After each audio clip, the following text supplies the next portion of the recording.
আৰু দেখিবলৈ পোৱা গৈছে আজিৰ পৰাই আৰম্ভ হৈছে প্ৰাইজ মনি ক্ৰিকেট। ঠিক আছে। আমাৰ ইয়াত প্ৰাইমেৰী ক্ৰিকেট আজিৰ পৰা আৰম্ভ হৈছে। আগেও এই দ্বিতীয় বছৰ এইটো। প্ৰথম বছৰ নহয় আৰু অলপ আমাৰ থাকে খেলিব অলপ ড্ৰবেক্স থাকে, সেইখিনি আমি অভাৰকাম কৰি কিনি এই বছৰ আৰু ধুনীয়াকৈ পাতিব লৈছো। আৰু মই ভাবো মানে এইটো যথেষ্ট ইয়াত একতাই বোধ এটা আহিব ইয়াৰ সমাজত। ইয়াৰ মাজতে বিভিন্ন ল'ৰাৰ মানে মানুহৰ লগত চিনাকি হ'ব, চা চিনাকি হ'ব। ই এটা মানে খেল হৈছে মানে সমাজৰ বান্ধোন বুলি ক'ব লাগিব। আৰু ইয়াত আৰু স্বাস্থ্যৰ প্ৰতিও মানে সজাগতা আহে। মানুহে এতিয়া লাহে লাহে য়োগা যেনেকে অলপ এডপ্ট কৰিছে, তেনেকৈ বিভিন্ন ধৰণৰ খেলখিনিও এইটো কৰিছে, এডপ্ট কৰিব লৈছে। আৰু মই ভাবো মানে এইটো সমাজৰ কাৰণে বহুত যথেষ্ট সৰ্বাংগীন উন্নতিৰ এটা পথ। ইমানটা দলে অংশগ্ৰহণ কৰিছে, প্ৰথম পুৰস্কাৰ কিমান, দ্বিতীয় পুৰস্কাৰ কিমান, কি ক'ব?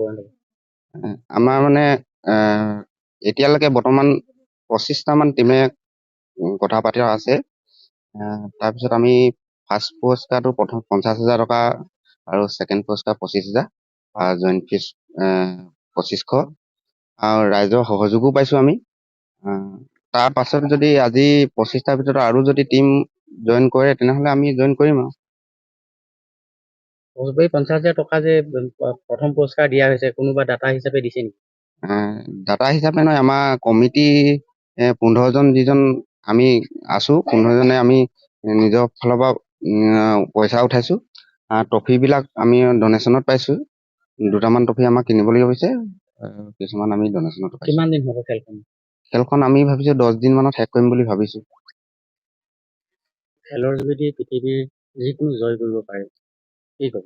হয়, খেলৰ যিটো কথা গুৰুত্ব বা খেল এটা ব্যক্তি, সমাজ, জাতি, দেশ, অঞ্চল, ঠাই সকলোৰ কাৰণে এটা পৰিচয় হ'ব পাৰে বা হৈছে, আমি দেখা পাইছো। গতিকে আজি এই সমাৰপীঠ মধ্য উচ্চ মাধ্যমিক বিদ্যালয়ৰ প্ৰাংগণত খেলপথাৰত যিখন প্ৰাইজমণি ক্ৰিকেট হৈছে, এই ক্ৰিকেটটো জৰিয়তে আমাৰ সমগ্ৰ আলিমুৰ অঞ্চলৰ এটি সুনাম আহিব বুলি মই ভাবো। হলেও আমি অনুষ্ঠিত কৰিব বিচাৰিছো বা বহলকে কৰিব বিচাৰিছো, সেইটোৱে ডাঙৰ কথা নহয়। কিন্তু এই খেলৰ জৰিয়তে যে আমাৰ এটা পৰিচয় আহিব, তাক মই বিশ্বাস কৰো। আৰু এই চিন্তা চৰ্চা, খেলৰ যিখিনি সুবিধা, খেলপথাৰৰ সুবিধা, এই সুবিধাটো আজিৰ পৰা 35 বছৰ আগতেই এই অভাজনে চিন্তা কৰিছিলো। আৰু সেই চিন্তা কৰিয়েই সমাৰপীঠ মধ্য উচ্চ মাধ্যমিক বিদ্যালয়ৰ খেলপথাৰখন বহলকৈ কৰিবৰ কাৰণে মই উদ্যোগ লৈছিলো। আৰু সেই উদ্যোগ লোৱাৰ কাৰণে আজি মই সমাজত যিসকল ব্যক্তি আছে, তেওঁলোকে চিন্তা কৰে, তেওঁলোকক মই আহ্বান জনাও যে খেলৰ বিষয়ে আপোনালোকে চিন্তা চৰ্চা কৰক, অঞ্চলটোৰ কাৰণে চিন্তা কৰক। খেল যিহেতু হৈছে আমাৰ পৰিচয় কৰিব পৰা, পৰিচয় দিব পৰা এটা মঞ্চ, এটা মাধ্যম। গতিকে এই খেলৰ জৰিয়তে আমাৰ কাম হ'ব। কিন্তু প্ৰথম আমাক লাগিব খেলপথাৰ। খেলপথাৰৰ কথা চিন্তা কৰিছিলে বহুজনে, আৰু ময়ো কৰিছিলো।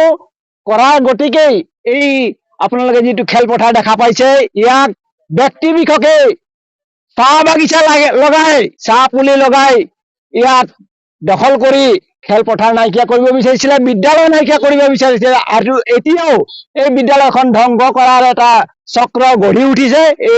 আজি এই অনুষ্ঠানটোত ব্যক্ত কৰিব নালাগিছিল, হলেও মই কবলৈ বাধ্য হৈছো।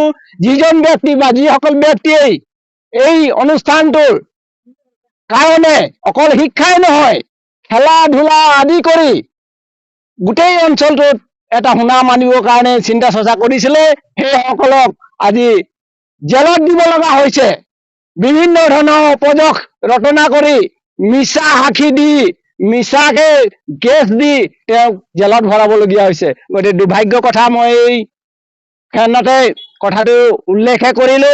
কিন্তু এইটো কব বিচৰা নাই যে এই গোপাল প্ৰসাদ চাহ বোলা মানুহটো মানে আৰু অন্য মানুহ নাই, এইটোৱেই একমাত্ৰ মানুহ। সেই কথাটো মই কেতিয়াও সমাজত বাৰ্তা নিব বিচৰা নাই।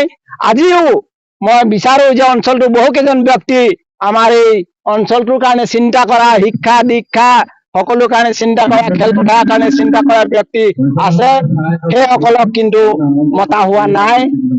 নামাতিলেও তেওঁলোক আহিব এই অনুষ্ঠানটোৰ কাৰণেই।